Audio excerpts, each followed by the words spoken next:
when it comes to animal rights, we need to focus on animal rights, because you'll notice if you go to a human rights protest, they don't talk about cows on dairy farms. They don't talk about baby pigs having their testicles ripped out. And do you know why? Because if they did, then they couldn't talk about gays in Uganda being killed and imprisoned. They couldn't talk about women being raped in Iraq because they're not wearing a headscarf. I'm tired of the abusive relationship that the animal rights movement has with the human rights movement. All they do is take from us, expect us to support them, but they never give it back. They never practice veganism. They'd be allowed to have cowskin shoes. They could actually bring a hamburger. They can violate animals at every turn, and it's like, hey, come on, ease up on us. It's our habit. I gotta tell you, after all these years, I believe that human rights is the number one impediment to the advancement of animal rights.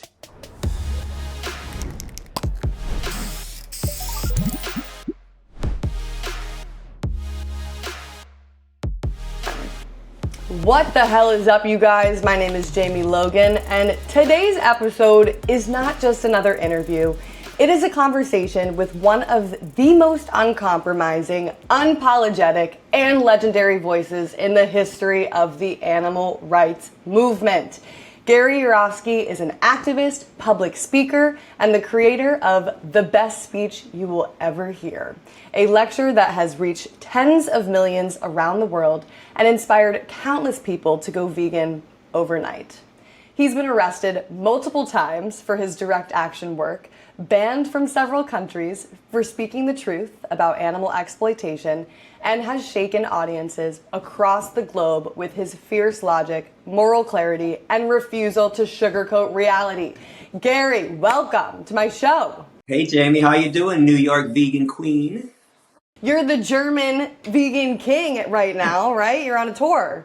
Hey, royalty right now, royalty talking, this is cool. We are so glad to have you back in the trenches, so thank you. What brings you back? It's been a long time. I was stressed out beyond belief. My brain had melted from dealing with society's idiocy, and I just had to back away and recuperate. And I've been dead for about 10 years, but I'm back to life, and here I am. The universe brought me to Germany, and this is where I'm at. There was a guy in Frankfurt near Rosenfeld that I converted to veganism, and he has 7 vegan restaurants. So I was debating coming to hang out with him and see him, and his daughter Zoe is opening up an 8th one any day now. So I was debating this, and then I got a call from Paul Bashir, who runs Anonymous for the Voiceless, good friend of mine, and I hadn't talked to him in 3 years. So I said, hey, what's up? What are you doing? He says, well, I'm going to be in Cologne for the Cubes of Truth. I said, wait. Of all the gin joints in all the world, you're going to be in Cologne, and I'm thinking of going to Frankfurt. How far is Cologne from Frankfurt? He says, well, man, it's about an hour train ride. I said, oh, you got to be kidding me. So I'm listening to the universe right now. The universe wanted me out here in Germany, and here I am. Well, thank you so much. I know that all these years you still didn't take time off. You're still helping animals and working with Sasha Farm Sanctuary. You just weren't in the classrooms doing these lectures. But I guess, can you bring us back to when you first decided you were going to dedicate your life to fighting for the animals? Well, that was back in the 90s. And by the way, this month marks my 29th year of veganism. My stepdad was a clown in a circus. He brought me backstage. I think a lot of people have heard me talk about this. I didn't know anything that was going on with the animals. I just wanted to see some elephants. I saw a very sad elephant that day, her front left foot and back right foot chained to the cement floor of the Michigan State Fairgrounds. I knew something was wrong. I wanted to investigate further, so I ended up going to a slaughterhouse in Detroit, Thornapple Valley Pig Slaughterhouse. I saw pigs in those trucks in misery and sadness, and their eyes were screaming at me, why are you doing this to us? I never had a good answer. My heart hurt. I knew something was wrong. If your heart hurts and your conscience doesn't, make things add up properly, something is amiss. So I realized I had to speak out for these animals, and I made a promise to that elephant in the circus that I would tell everyone about her plight. In 1996, I decided to become an activist, and I run the gamut of activism from direct action, liberating the mink from a fur farm in Canada in 1997. I did a bunch of acts of civil disobedience, mostly where I chained my neck to the rear axle of my car. I used my car to block something like the entranceway to the Michigan State Fairgrounds, the opening night of the Shrine Circus. I once pulled my car up onto the sidewalk at a fur store, Dietrich Furs, and blocked the front entranceway. And I did this because it always took the police 45 minutes to 3 hours to figure out how to cut me loose. And by then, the media would show up. I would do my interviews. And that was the goal back then, getting on the media. And then I was doing street protests like a lot of people, not like the Cubes of Truth that Anonymous for the Voiceless is doing, which is wonderful because it's education-based activism. But I was doing the sign-carrying protest, and I just didn't care for it. I couldn't reach people. I mean, think about it. I had 10 seconds as people walked by at the circus. Please don't go to the circus. The elephants are being beaten. Hey, please don't go to the circus. This is cruelty. And I just couldn't teach people. But after all those arrests and all the media interviews I was doing, in Michigan, if you watched the news in the late 90s, you knew who I was. So a couple teachers and professors called me to come to their classrooms and say, you want to come to the class and tell us why you're always going to jail for the animals, Mr. Yourofsky? I never thought about it, and I showed up at Canton High School. There were 800 students brought to the auditorium. It was Political Action Day, and I didn't even have anything prepared. It was extemporaneous. I gave 30 minutes on veganism, basically 30 minutes on vivisection.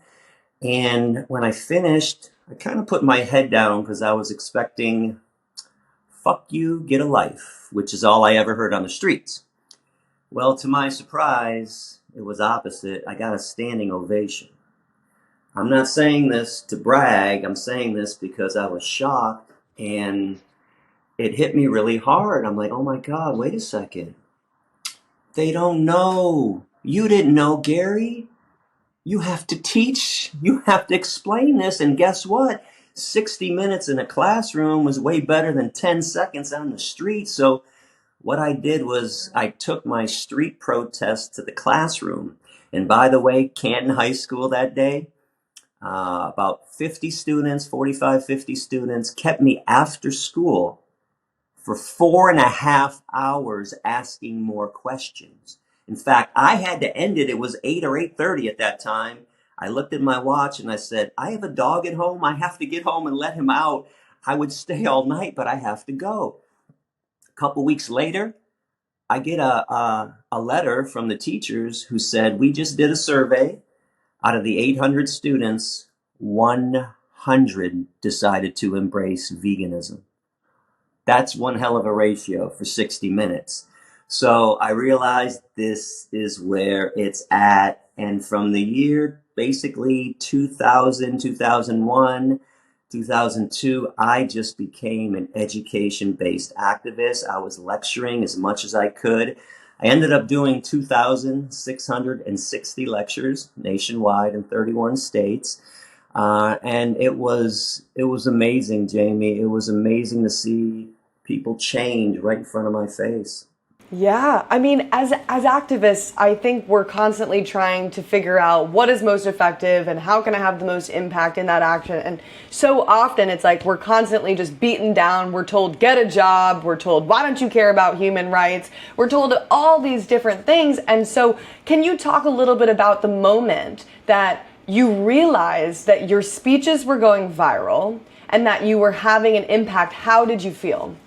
So what's odd is, and we talked about this before we pressed play and record on this interview. I was around before the internet started. I'm an old man, okay? In fact, I grew up without cell phones, everybody.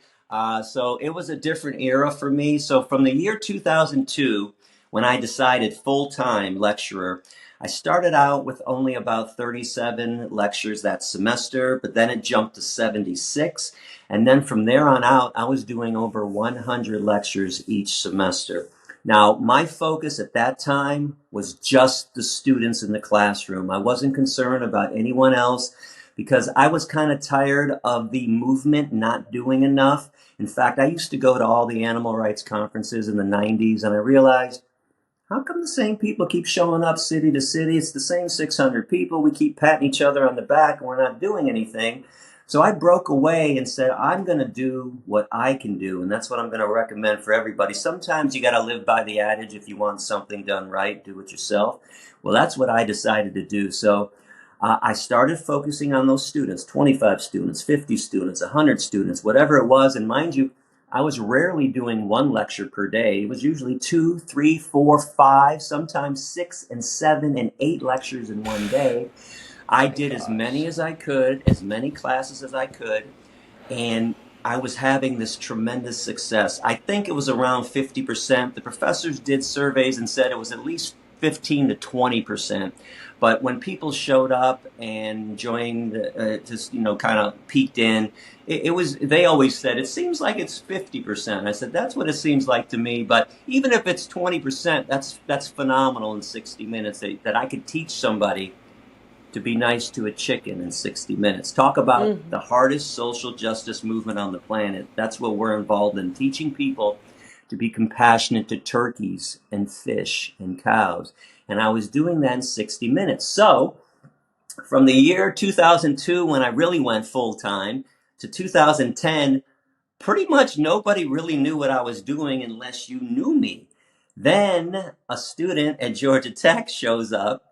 His name is Nathan Black. God bless Nathan. He says, he sends me an email a couple days before my big talk there. He says, Gary, you turned my life around last year when I was in this class. You changed everything for me. Can I come and record it and put it on YouTube?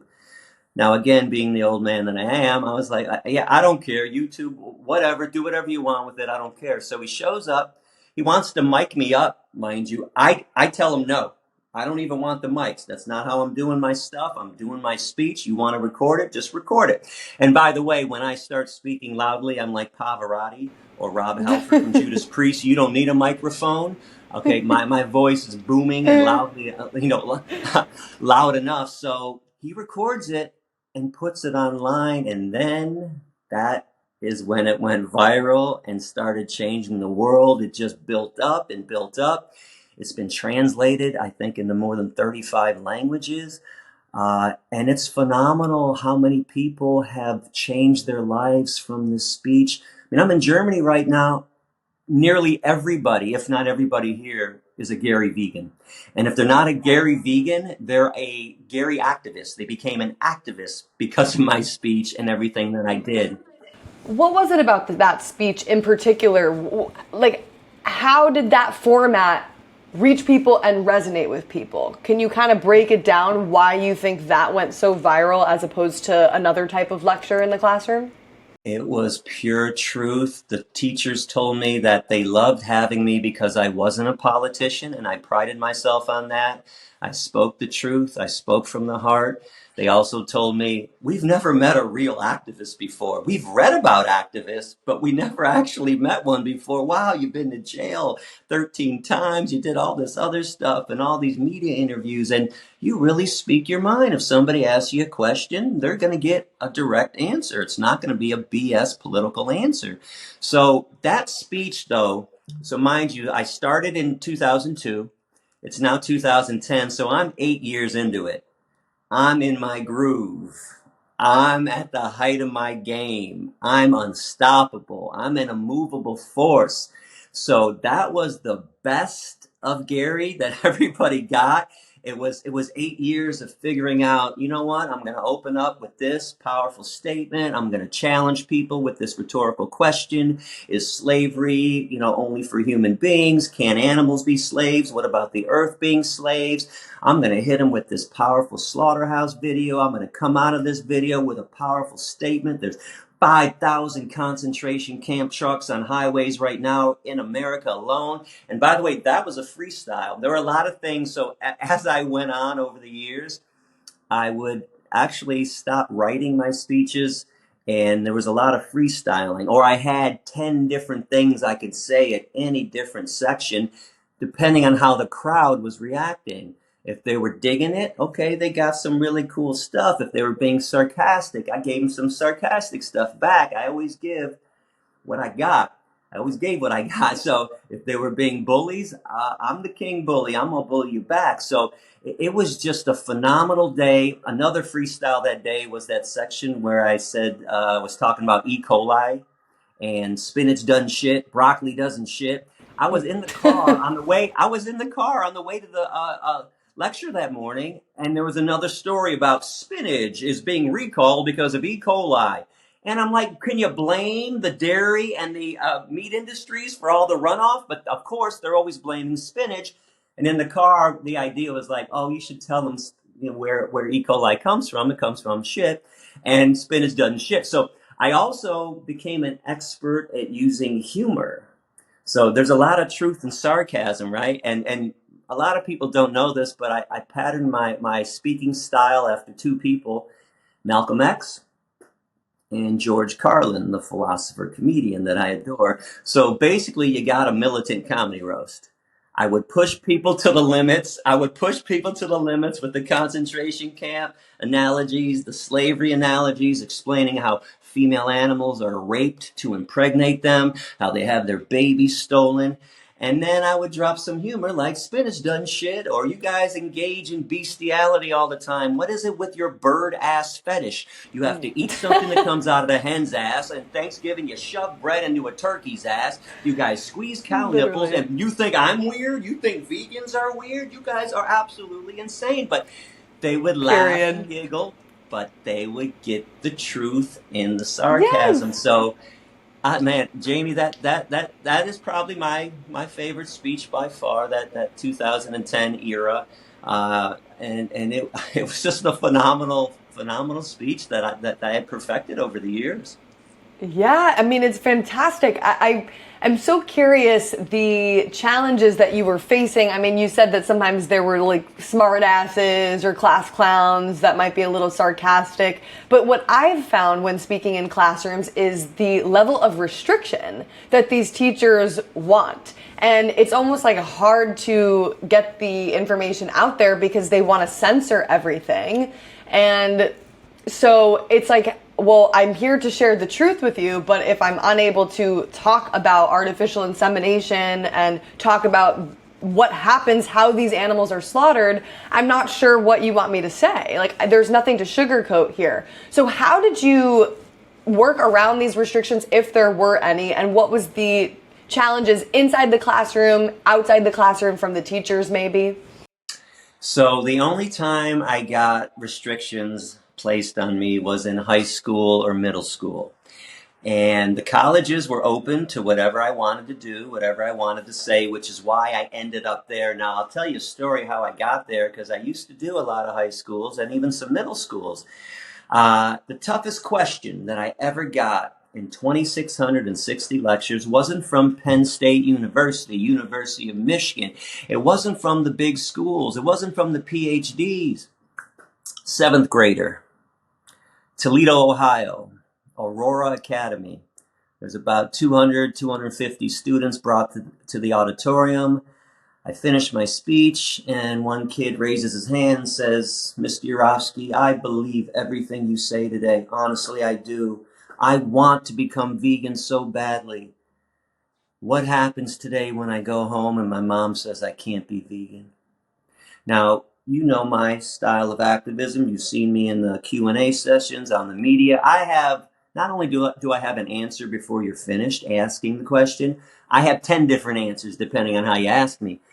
Well, guess who was stumped for the first time? Because I went to go,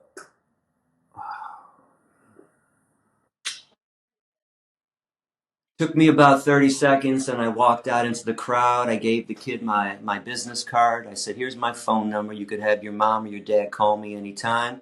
I grabbed a pen and I wrote down Dr. Jerry Velasik's phone number, a doctor friend of mine, great activist. I said, if they have questions about health, Jerry would love to help and answer those questions for them. And I realized, though, at that time, if I'm not speaking to the parents, it's kind of hard to speak to the kids because mommy and daddy control everything. And I can't tell you how many horrible, sad emails I received over the years from young kids who told me they were crying right now writing this email. My mom made me eat steak last night. She wouldn't let me leave the table. My dad told me I had to do this and I don't want to. Can you help me, Gary? And it would break my heart because what am I going to do? What could I do? So I ended up telling them, beg and plead. You might have to get a job after school cutting lawns or babysitting. If you do that, I will personally tell you how to buy super cheap vegan food, whether it's a bag of potatoes, a bag of rice, bananas and apples. I can help you with this stuff. But I ended up telling all the kids, especially that one in Toledo, if your parents say no, I can't hold you accountable, but you got to promise me you'll do this as soon as you can. But that was the moment I said, no more high schools and no more middle schools. I have to go to college so mommy and daddy can't control your life anymore and you can make your own decisions. Now, I lost a little along the way. And when I say that, the younger a person is, the more attached to animals they are. I never had arguments when I talked to the middle school kids. There was a second grade class I did. Everybody thought they were vegan because they didn't know. So the older you are, I lose a little that connection. Still had wonderful results though. But in fact, there was a second grade class talk about restrictions. I remember being there and the teacher telling me, don't be too graphic. And I get it. And obviously they didn't get my standard speech. They're second graders on everything good and bad. This is nice. This is, not nice. So I'm explaining how I love animals. I'm a vegan. And then one student says, Gary, I love animals too. I'm vegan. And I said, oh, really? You're vegan? Great. And then a bunch of other kids said, I'm vegan too, Mr. Gary. And I said, uh-oh. I said, everyone's vegan in the room? We're all vegans. So I said, okay. I said, did anyone see the movie Babe recently? And they said, oh, I love Babe. Yeah. So did anyone have a hot dog recently? Oh, I love hot dogs. I said, that's Babe. They were freaked out, but the teacher in the back was like, oh my God, you can't say that. And again, why? I can't. So if I came in and lied, I'd be welcome. You would celebrate me, but I come in and speak the truth. And this upsets me too. I'm sure you've heard this, Jamie, that the parents say, well, I can't tell my kids about this because they can't handle it. But after 29 years of veganism, the kids can handle it. Guess who can handle it? Mommy and daddy. The parents can't handle it. Adults can't handle the truth. And when you think about all the lies we tell children, not just hamburgers growing hamburger patches, and then you're not eating and being mean to animals. I'm talking about Santa Claus, Tooth Fairy, Easter Bunny. Everything we tell children is a friggin' lie. And we wonder why, when we all grow up, we're all kind of messed up when we get into the real world because it's not a fantasy land anymore. I'm convinced that's why so many people have so many issues too. And I'm not mocking that. Mental health issues are real, but I think it's because we've been lied to our entire lives. And then when the truth comes in, we can't process it. 1,000%. It's like you don't even know what to believe. And the people that are supposed to be honest with you, such as your parents, the people that you love and trust and that you're closest to growing up, are lying directly to your face. And it does start with these little small tales, and then you start to question, who really is telling me the truth. And when we look at meat, dairy, and eggs, it's all built upon lies. I mean, everything from the advertisements to the doctors that are saying you need this for protein or B12 or all this just nonsense. And it's like, well, who's making the money here? It's like, let's follow the money. Follow the money, everybody. If you follow the money, you can always find out who's lying and where the truth really lies. How about the Happy Cows advertisement? Can I just tell you a quick, interesting story? So I like finding out where other people get their things from, just in history. This doesn't even have to be serious stuff like activism. So I was a fan of Johnny Carson growing up, and I heard a story that Johnny Carson liked to watch Jack Benny, who was back in the 50s, maybe even the 40s. But I went and looked up some old Jack Benny comedy shows, and that was back when they were doing live TV advertisements. So I'm watching this skit, And it's hysterical, by the way. Jack Benny is hysterical. Go watch some of this stuff. And then they went to the live commercial. Would you believe in the 50s? It was happy cows. It was a happy cow. And my jaw hit the ground. I said, oh my God, look how long this has been going on. This lie has been living for that long. Everybody thinks happy cows come from California and milk comes from happy cows, when cows are the most miserable of all species that we enslave, as far as I'm concerned. They're artificially inseminated, raped every year, have their babies stolen every year. They have machines hooked up to their udders, sucking out milk every single day, and then repeat the process for 3 to 7 years, and then they're sent to the hamburger industry and killed. In fact, this is what I'd like to say this to the vegetarians out there. First of all, you're not doing enough, okay? Half step. It's a half measure. You need to make that full leap. And if you're only going to go halfway, by the way, I've told people over the years, you're doing it backwards. You should take out dairy and eggs. Because talk about those little male chicks in the egg industry, because they are useless because they don't produce eggs. They don't lay eggs. They grind them up while they're fully conscious. They're not even doing it properly. So veganism is where it's at. It's the only ethical way to live on this planet and not to exploit animals. So please, vegetarians, make the step already. It's time to become vegan. It is, and I think people have to stop looking at it as a sacrifice or something they have to give up, and instead see it as something that was never theirs to take in the first place, and see it as the social justice issue that it is. I mean, it's like, I find myself, and I'm sure you experience this, to be a broken record, where I'm like, this just seems so common sense, but I guess common sense is not so common.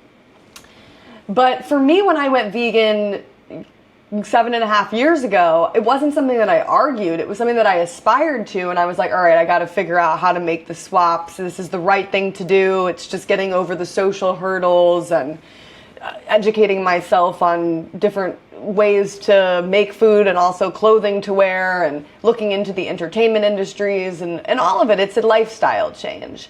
So I think as activists, we, especially if we want to be in this in the long run, we are dealing with talking about violence, seeing violence on a daily basis. And I am curious, what were some of the signs that you experienced during this time before you had to take a break and step back? I was getting worked up too much. There was a time I wanted to educate, and I thrived on a confrontation, to be honest with you. And those last couple of years, 2013 and 14, I no longer really wanted to educate. I wanted to annihilate. And instead of wanting to explain the issue, I just wanted to grab these students, by their throat and shake them, because I no longer understood what we were fighting about. In my head, if there was a Jerry Springer show, and I want to be clear, I did about 200 talks a year on average. Only about 15 or 20 turned into a Jerry Springer show. So it was largely successful. It was crazy. There's so much good stuff. But those 15 to 20 Jerry Springer shows every year built up on me.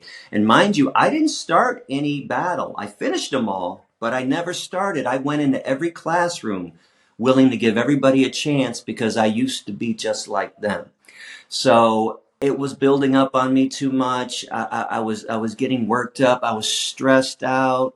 I never really slept well to begin with, but I was down to 2 hours a night. And believe it or not, still functioning. So this crazy brain of mine is a curse and a blessing. The blessing is it came up at those speeches and all those answers to all the questions. The curse was it wouldn't let me sleep at night. It kept saying, well, what are you going to say when they say this, Gary? And it would put me in this mock debate with Sean Hannity, with Jon Stewart, with Stephen Colbert. Yeah, but what are you going to say when they say this? And I'd say, just let me sleep, please. But then I'd come up with a great answer. I'm like, oh, okay, I got something really good. Wait till they hear this. And then I'd say, can I go to sleep now? And my brain would say, no, because now they're going to say this. And what are you going to say next? So I was getting worked up too much. My body was becoming inflamed. My hands were hurting. My legs were hurting. I just knew inside I had to back away and take a break for the first time. Now, keep in mind, I'm going to go back to that elephant that I first saw, and I made that promise. I would tell everyone about her plight, and I said I'd give my life for you and all the other animals. Even though I'm sitting here talking to you, Jamie, I died inside a long time ago. I'm just going on and functioning for them and telling everybody I can. But I did have to back away for about 10 years from myself. It was a rough 10 years. And I wish I had better advice for people how to de-stress. But being alone, being on my couch, smoking a joint, watching YouTube, helped a lot. I learned to enjoy my own company, and I learned to enjoy my garden and being out in the backyard and just helping those butterflies. I was doing some stuff. I don't consider it huge activism, but I was helping caterpillars become butterflies because caterpillars, 90% of them get eaten before they become butterflies. So I would take the caterpillars, put them inside this net enclosure. I would feed them parsley and fennel and dill and milkweed for the monarchs. And then after they hatched, I'd set them free, and it was such a beautiful moment to actually see them hatch, which wasn't often. They were kind of like atoms. If you watch an atom, I heard that it doesn't move. Well, if you watch a cocoon waiting to hatch, it never hatches. I'd sit there, I'm like, and as soon as I walk away, I come back, boom, the butterfly's there. I'm like, no, I wanted to see. So I actually only have one of those on tape, but it's phenomenal. But setting them free, and I'll be honest, you're supposed to let the butterflies sit for an hour to 7 hours after they come out because their wings have to expand and they have to dry off.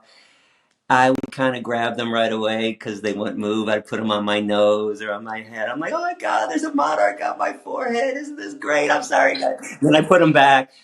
It wasn't harmful to them. It was just a dream of mine to have butterflies all over me. So I was doing, stuff like that. And I was going to Sasha Farm, which was a vegan paradise, the Garden of Eden. It was so nice to see animals how they should be living, which most people don't realize this. Think about this too. Everybody, no one has really ever met a cow, a pig, or a chicken or turkey. So when I had students coming up with these ridiculous comments about them being stupid, which they're not, or them being dirty, which they're not, and they're not dirtier than humans, by the way. We are the filthiest of all creatures. I would ask the students, I'm sorry, so you seem to know a lot about cows and pigs and chickens. When was the last time you ever met one? How many chicken friends do you have? Because I have dozens, and they're not the way you are describing them. I know a lot of cows and pigs, and they're not the way you describe them. It's funny that you can make judgments on them, and you've never even met them. You don't even know them. So going to Sasha Farm was such a blessing and such a relief for me. And by the way, I also came back to activism to help Sasha Farm. They're in a lot of trouble right now monetarily. The One of the owners passed away 2021, Dorothy Davies, the matriarch. She was wonderful. The other owner is demanding that we pay him for the 50 acres of property because he retired, and that's $675,000, which we do not have. We bring in $250,000 a year, which is what we need to run the place, but now we're 675 in the hole. So I'm trying to raise that money so we can get out of the hole, and then we're going to be fine, because it would break my heart if that place closed down. I've been going there since 96, since I became vegan. I cannot have this place closed down, and I'll do anything. And by the way, I'm not receiving compensation, anybody. If there's any Gary haters out there, don't avoid donating to Sasha because of me. I'm doing it for the animals. I flew to Germany to do a fundraiser in Frankfurt a couple weeks ago. On my own dime, I paid $800 for the airfare. So please support Sasha Farm, even if you don't support Gary. And by the way, I don't understand that either.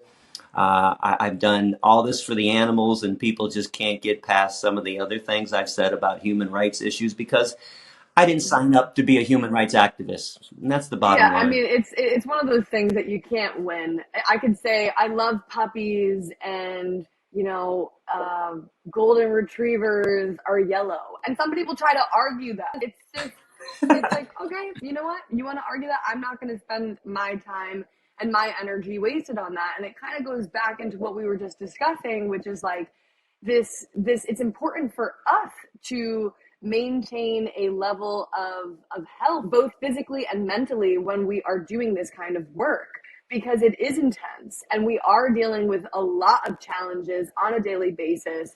It's There's passion involved, obviously, because of the urgency of the issue, and also we're up against this social norm, and we as activists have to make a lot of sacrifices as well. And so I'm super curious, like with you, I mean, you were on the road for many years, you're going from school to school.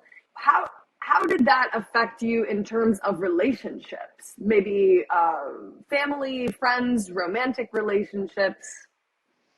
The road was lonely. It was a tough place to be. I was on the road for about 12 and a half years doing my lecture tour, around 8 months a year, most of the Mm. time by myself.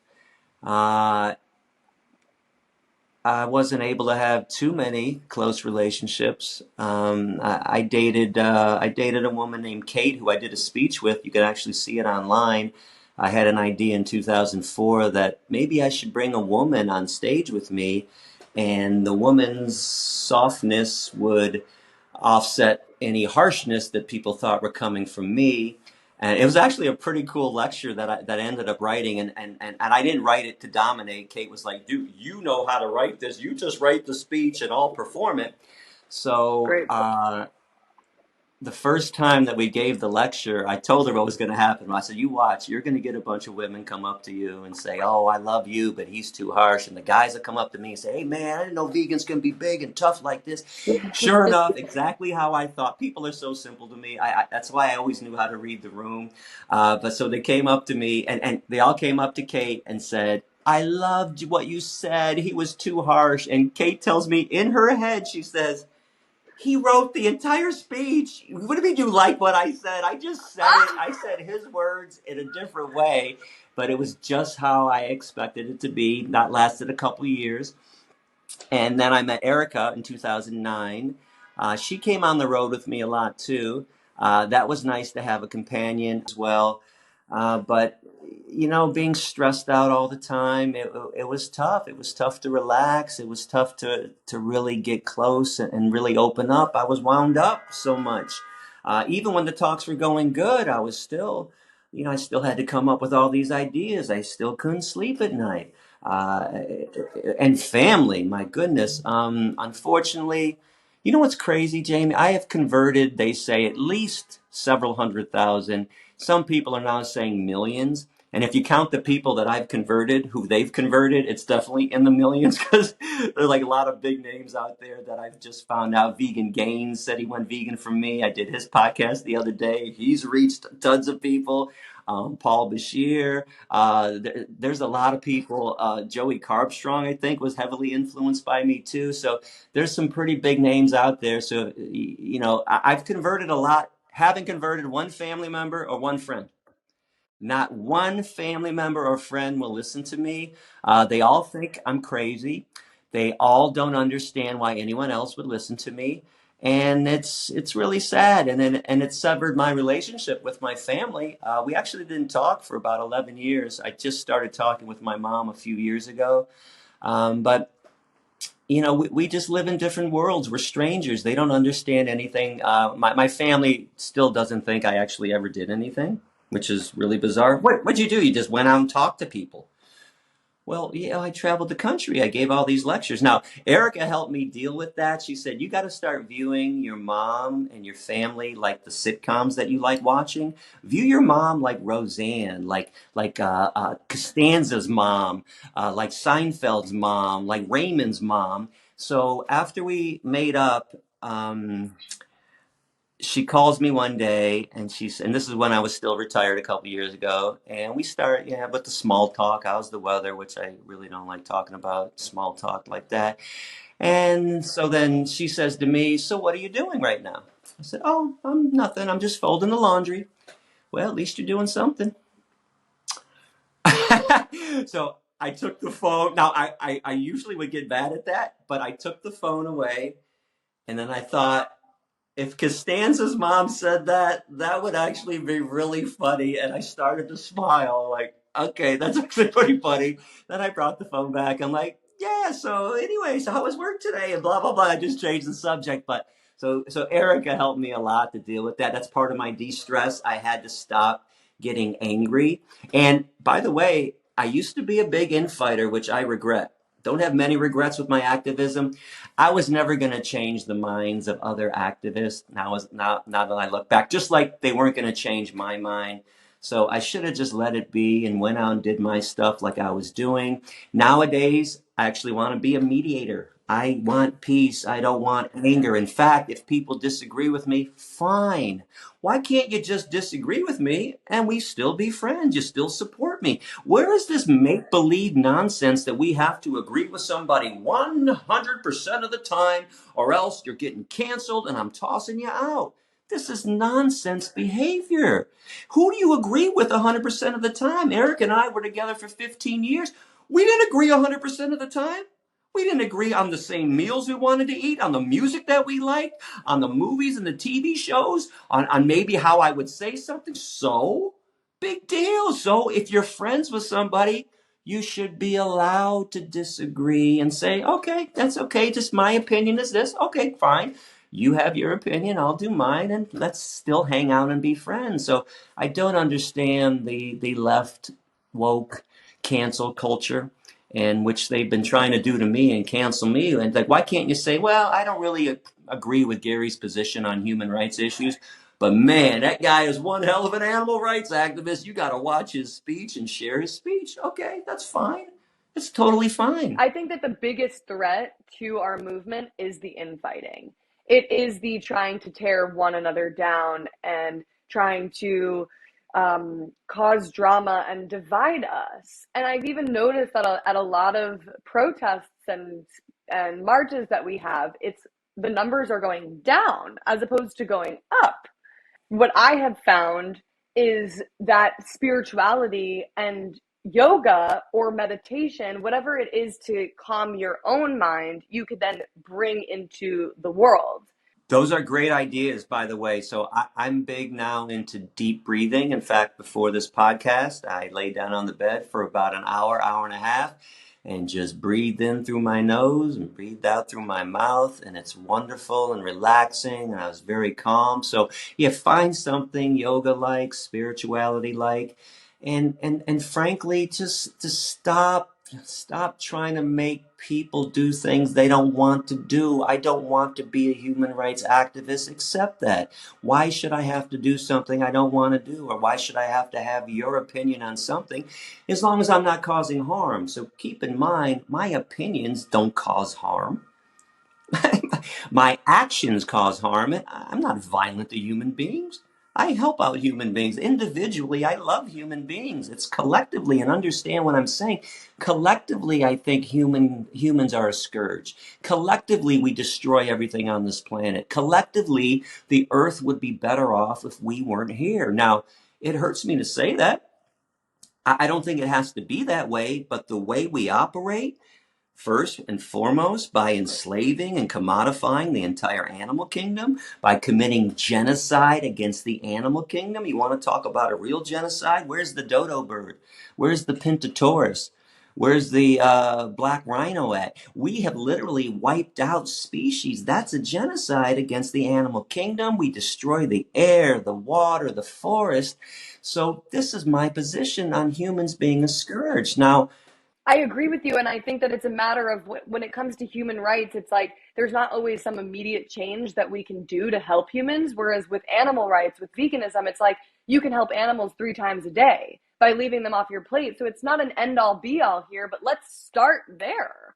Let's start with peace on our plates because that is the root of the problem. It's the root of all problems is devaluing the life of another being based on what they look like. The root of the problem is that some lives matter less. So if we can stop eating animals, then of course we can respect humans and be kind. And I mean, so that like you're offering people some type of logical, tactical approach of like, here are things that you could do today in your daily life.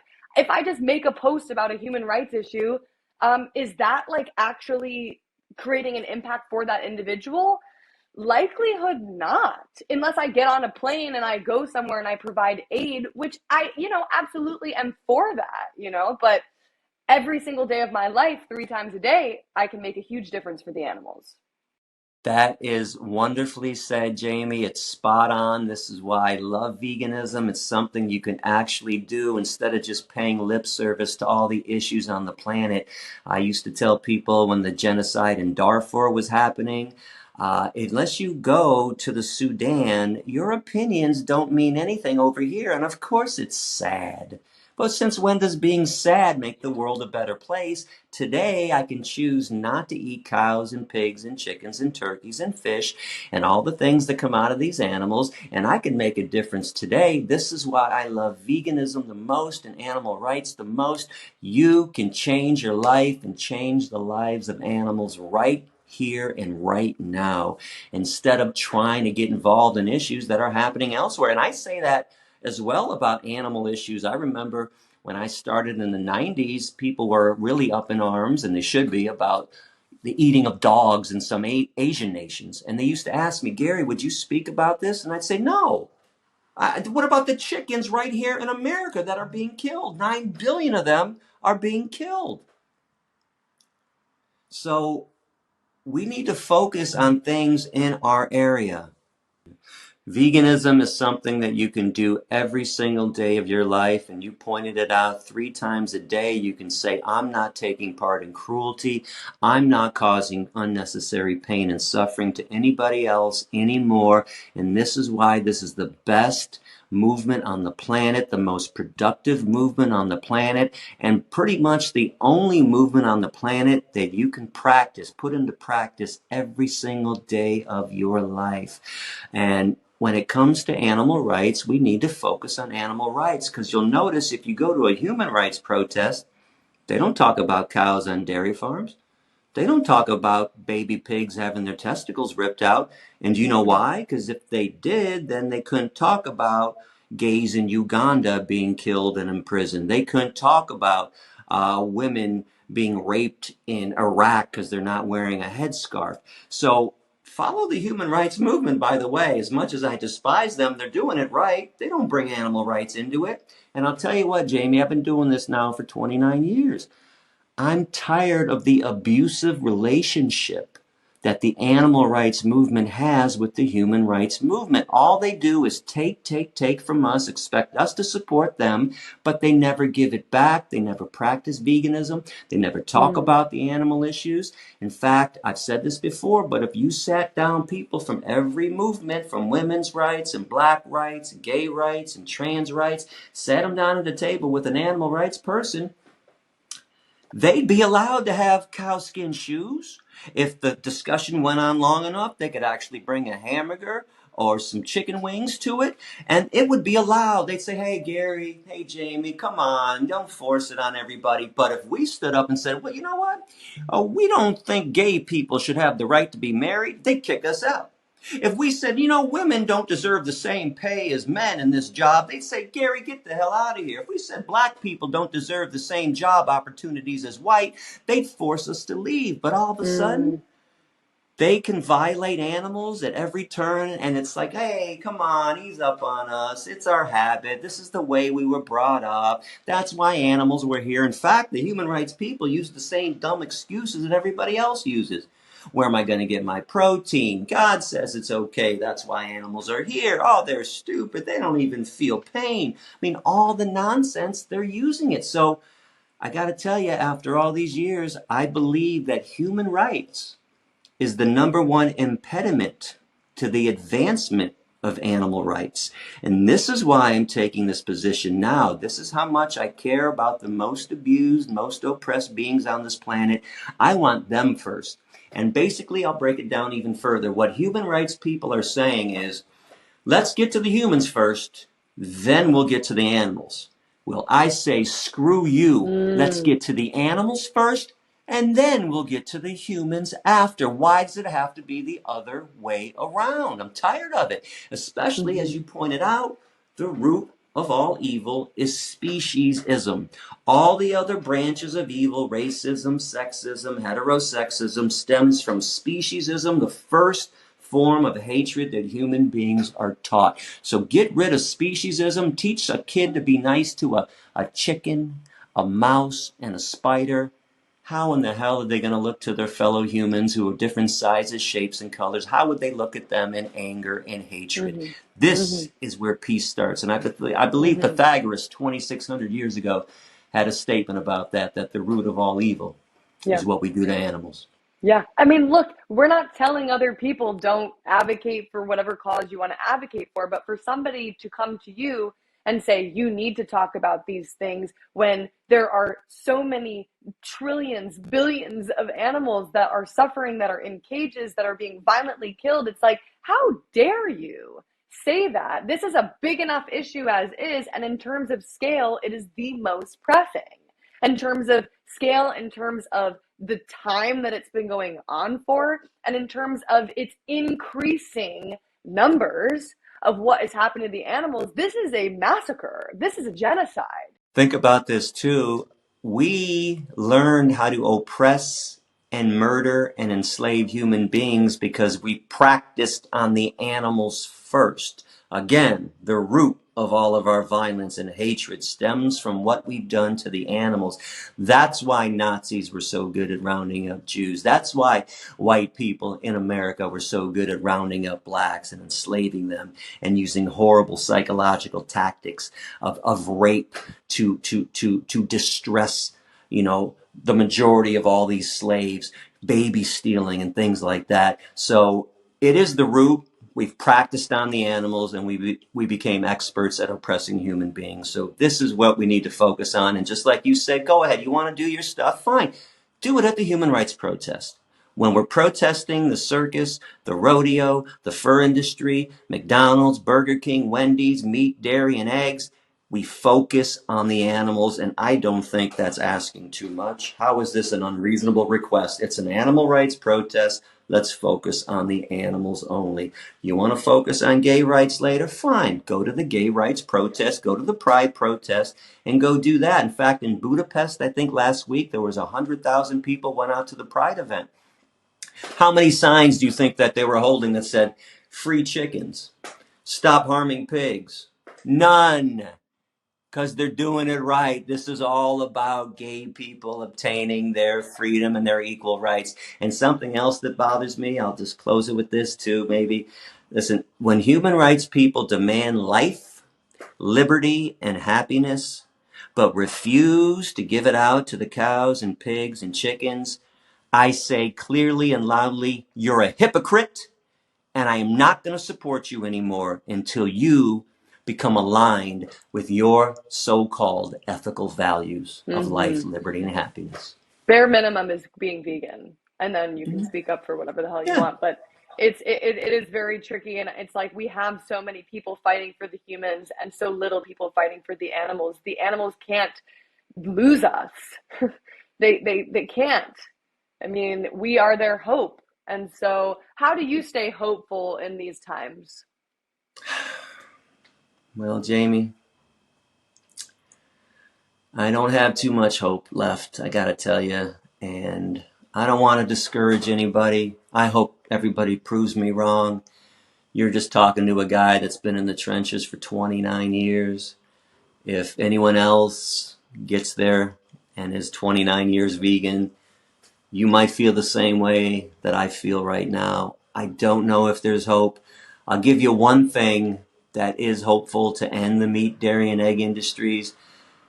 I want it to end because of ethics, because people understand what we're doing to them is evil and wrong.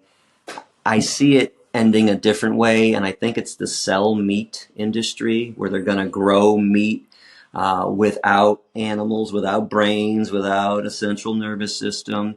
And once the meat, dairy, and egg industry realizes how much money they're going to save, they're gonna scoop this up really quickly and run with it. because right now they have to have a field full of crops that they're paying for. They got to pay a farmer to cut down the corn, the wheat, the oats, and the soy. They got to transport that stuff to the animals to feed them.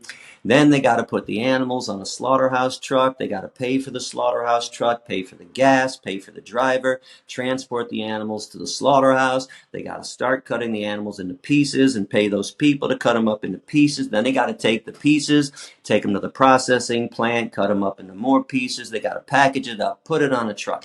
Once they realize one big building, this room we're going to grow meat, this room we're going to package it up, and the trucks are waiting out front, put it on the trucks, they're going to realize big bucks. And let's face it too, follow the money trail.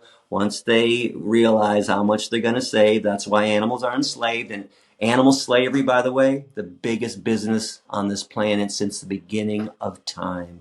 Nothing else comes close. It's not cars, it's not oil, it's not computers. It is the animal slave trade. So once they realize that, I think they're going to run with it. Now, our main objection is ethics, what we do to animals. This would solve that problem. So, of course, I'm going to support it. But, of course, I wish it would happen because everyone became enlightened. But I'll take what I can get. And I'm sure the animals will take what they can get, too. Just leave them alone so their babies and their babies' don't have to be mutilated and tortured. Something else that I've been saying to people on the streets here in Cologne, if anyone's still wondering why we get so upset and why we're so militant about veganism and why we demand that everybody adopt this lifestyle, if there's a black woman, a white woman, Asian woman, Hispanic woman, Arab woman, and if they're pregnant and they have a baby, whose baby is it? It's theirs, of course, of course.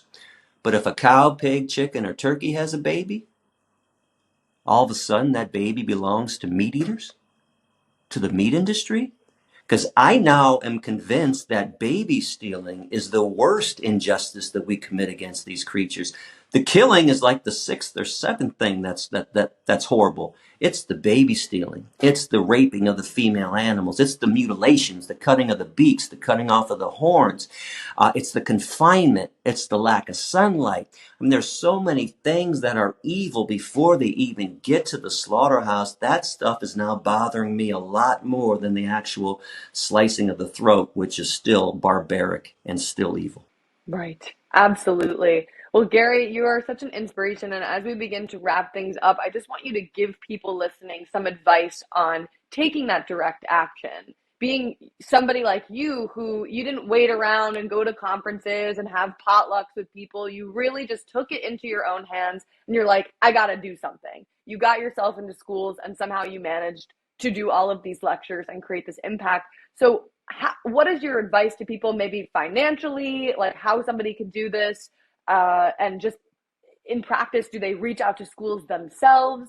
Do they start organizing protests? Do whatever you can do. Now, when it comes to schools and education, you might not be able to travel the country like I did. I was fortunate. The universe always provided me a donor to pay for my airfare, rental cars, and hotels. But at least you can hit the schools in your area, and it's easy. I was told and by the way, don't listen to society when they say you can't do something. Anything that's ever been done that's remarkable has always been done against the grain. It's never what everybody thought was going to happen. So I was told by all my animal rights friends, oh, Gary, they're never going to let you in the school system, especially when they find out about your background. Do you know that my 2-paragraph letter I sent to the professors and teachers actually said, my name is Gary Yourofsky. I've been arrested 13 times. I've been kicked out of 5 countries. I'm a radical animal rights activist. I even support violence in certain situations. Can I come speak in your classroom? And they would say, oh my God, again, we've never met a real activist. Yes, please. Especially when I told them it was free. That was the clincher. So don't charge for this. And they said, oh my God, and it's free? So what I did was pick an area that I wanted to go to. Let's say New York City.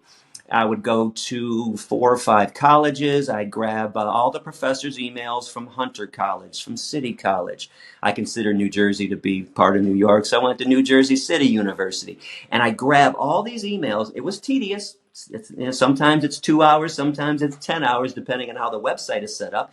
I'd grab every email and I'd send an email to each professor saying, can I come speak in your class? I figured 1 out of 100 would have to say yes. Well, guess what? It was 2 or 3 out of 100 saying yes. And then when they heard me speak, they'd tell their colleagues, man, you got to get this guy in your class. You've never heard anybody speak like this about an issue, let alone just a public speaker. So I actually became popular in public speaking classes because they were like, can you come and show how to give a presentation? I would speak anywhere. I'd speak in a slaughterhouse if they let me. So yeah, I didn't care which professor brought me in because I knew the students would still listen to the message. So contact your local schools. Don't go through the system, though. Don't go through administration. Go right to the professors, right to the teachers. Ask to be a guest speaker. You can do that. If it's going to be street protest, I said earlier, I'm not crazy about the effectiveness of sign carrying protest. Make it more education based, like Anonymous for the Voiceless, Cubes of Truth, where you're actually talking to people. Find somebody to bring a laptop, some kind of a TV device where you can show videos, get them to stop, engage them. What AV likes to do is say, hey, do you think animals deserve this exploitation? And most people actually say no, and then we question them. Well, what if you were in the victim's position? Wouldn't you want somebody to change their life? And they usually go, yeah, I guess so. And then you kind of push them to well, then maybe it's time for you to change your life. And then you can change somebody else's life too. How about you give me a commitment today that you're going to live the vegan life, which is not exploiting animals. So make it education based.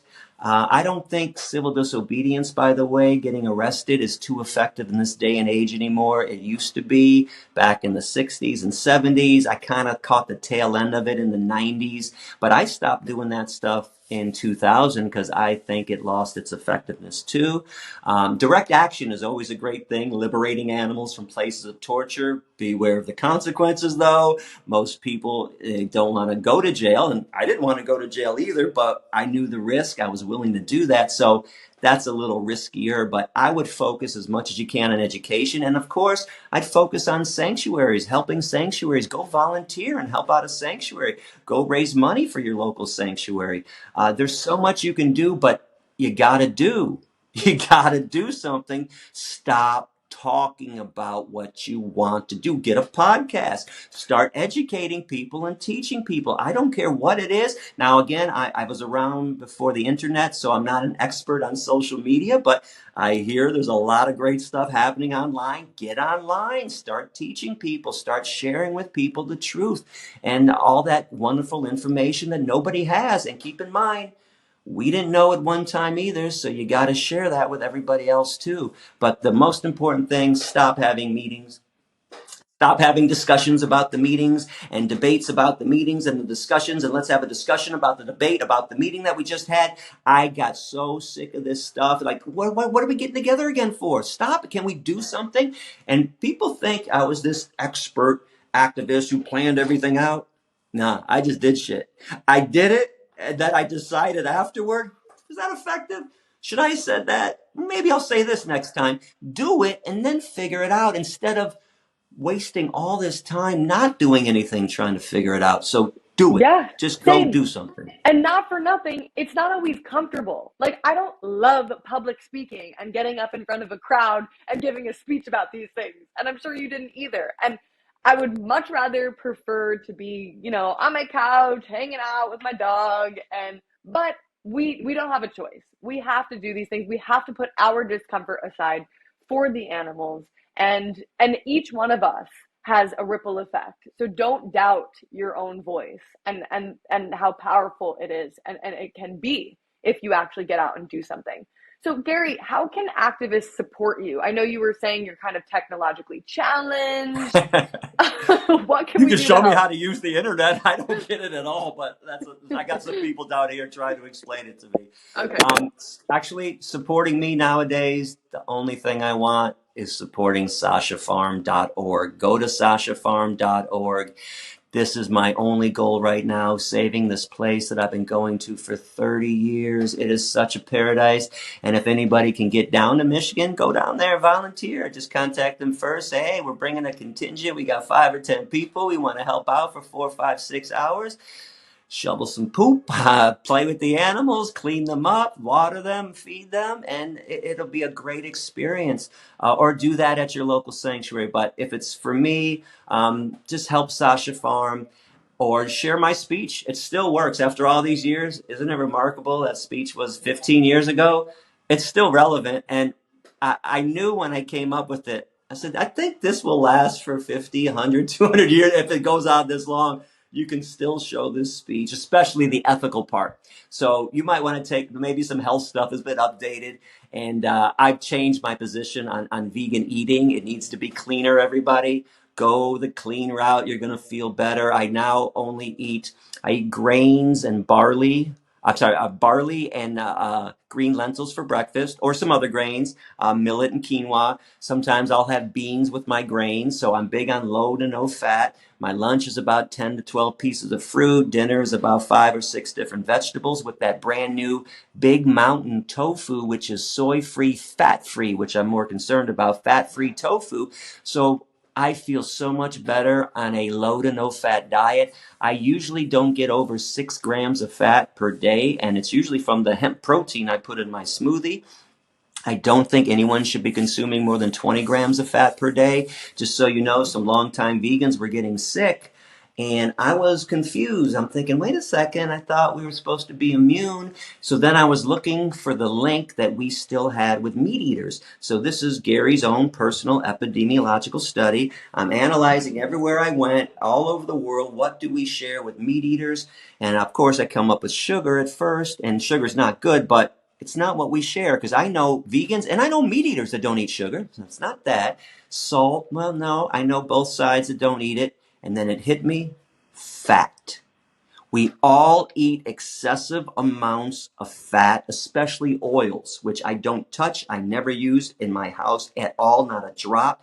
Do you know I went and investigated every oil on the market, from Crisco oil to high-end avocado oil? Every single one has the same amount of fat, 14 grams of fat per tablespoon. Mm, Now, tell me one person, by the way, Jamie, that uses 1 tablespoon of oil. right. You're Bullshit. You pouring it take the on. bottle and you pour it. So now you're Whoa. starting off with 50, 70, 100 grams of fat. Now, if you're a typical junk food vegan, you're eating all the mock meats, you could add another 50 to 100 grams of fat. If you're a meat eater, you can definitely add 50 to 100 grams of fat.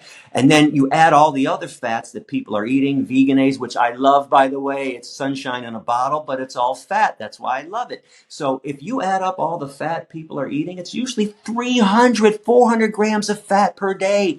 Get rid of the fat. The inflammation in my hands and my legs went away when I started eliminating the fat. And I got to tell you, after 29 years, I thrive. My body loves nutritious food. And once in a blue moon, when I'm at a veg fest and I eat something nasty, some mock chicken sandwich that tastes good, of course it tastes good.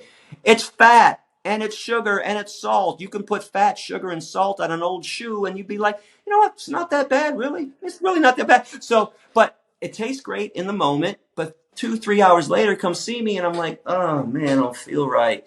But you give me my barley in the morning, I'm at the gym for 90 minutes afterward. You give me my recovery smoothie, a 10 to 12 pieces of fruit after, I'm on top of the world. And a lot of people have told me, because they haven't seen me in 10 years, they're like, man, you haven't aged one day. Try eating a mango once in a while. Try eating healthier. So people, honestly, this will help everybody's stress levels too. It's as good as the food tastes. If you need to start out with it, okay, I get it. You don't know what to eat, but gradually work yourself towards the whole foods. And how funny is this, Jamie? I'll actually leave you with this. We always tell people, I know this, vegans always say, hey, everybody eat fruits and vegetables. And then vegans never eat fruits and vegetables. I don't know anybody that eats it. I'm like, we tell people all the time. I'm literally the only vegan in the area in Michigan that eats fruits and vegetables and grains all the time. In fact, Erica and I haven't had a meal together pretty much in 10 years. She looks at me too, but I don't know how you eat like that. And I love the clean, nutritious food. Focus Mm. on that stuff. No, I do too, because it's like I feel better, and when I feel better, I'm able to advocate more. And Yeah. honestly, I think we do have to be these walking billboards. You know, it's like I have a pimple on my face, and people will be like, "It's because you're vegan," and I'm like, "Can you shut up?" Like I hate, you isn't that have crazy? multiple pimples, yeah. Yeah. Every time a vegan has an issue, they blame veganism. But Right. all the meat eaters with all the diseases, by the way, it's never meat, cheese, milk, and eggs. Even though 1 in 2 people on this planet die from heart disease, 1 in 3 get cancer. It's never the meat, cheese, milk, and eggs. It's the environment, and I know the environment can cause it with chemicals. It's genetics. I know genetics can play a role, but stop it. It's what you're eating all day long. But yeah, stop blaming veganism. But although we got to clean up the vegan diet, it can't be that junk food eating vegan because then health wise, you haven't made any difference. Now, I'm concerned about ethics, and so are you. So if that's the route you want to go, fine, do it because animals should not suffer for anybody. But I just want to make sure that in the long run, and talk to a 29-year vegan right here, trust me, in the long run, I wish I started this diet a long time ago by eating clean. Absolutely. Well, thank you so much, Gary, for your time and for getting back into the game and doing these podcasts. It's very, very inspiring. So we appreciate you a lot. And I appreciate the vegan queen of New York. Keep on rocking. Keep on doing Hey. everything you can do. You're doing wonderful stuff out there, Jamie. Rock on. Rock on. Thank you. And thank you guys so much for listening. If people want to contact you, Gary, where can they find you? Then go to my website. Actually, I'll put out my email now. It's therealGaryYourofsky@gmail.com. Or you can go on my new Instagram account, which is Real Gary Yourofsky. There's no the. There is one, my original account, The Real Gary Yourofsky, but guess who doesn't remember his password from 10 years ago and I can't get on? So we opened up a new one, Real Gary Yourofsky. Go to Instagram. I'm posting some cool stuff out here in Cologne right now, and I'm going to be posting a lot of stuff on Instagram Amazing. these days once I figure it out. You will. You will. Thank you guys so much for watching. I'm at It's Jamie's Corner. And until next time, I'll see you around. Bye.